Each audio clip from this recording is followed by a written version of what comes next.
The Adventures of Charlie Tucker, Passing Kindness On. Let us begin. Charlie was not a small thinker, but a big thinker. From a very young age, people would stop and stare at the little boy who had such a deep voice, with such big questions. Questions about health, love, and even the environment would come out from his cherry little mouth. "Did that voice and question come from your son?" they would ask Mrs. Tucker in astonishment. "Why, yes," she would reply. "He has had that voice since he was 3 years old, and, well, we really aren't quite sure where all of the questions do come from either. That is, for such a young boy, he is so intense, isn't he?" She chuckled, looking adoringly at her son, who was off now exploring a tree's root system. As Mrs. Tucker watched Charlie, she saw that he was now fixated on an upset old woman sitting on a park bench. Before she could even call him over, little Charlie proceeded to jog over to the lady and pulled himself onto the bench beside her. "Would you like to come and fly my kite with me?" he asked the old lady.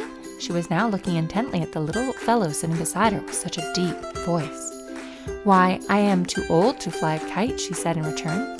"You are never too old to fly a kite, and I think it is just what you need," he said. "Why is that?" she questioned. "Because you have to feel good today, and it will make you happy," he said, looking directly at her.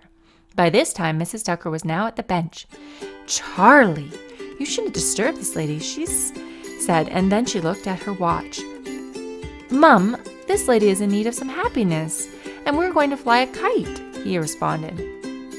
Before Mrs. Tucker, now feeling a little embarrassed, could respond, Charlie added, "This lady has many good things to do today, and she just needs to lighten her thoughts and be like the wind."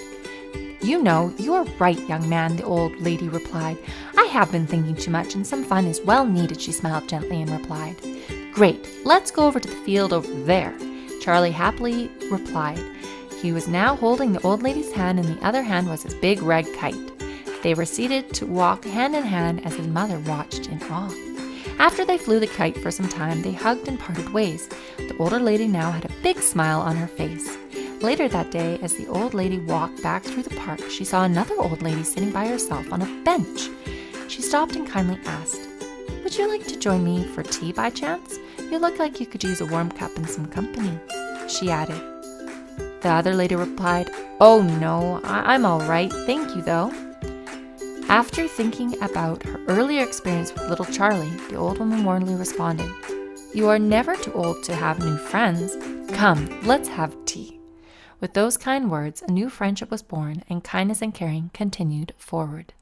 The end.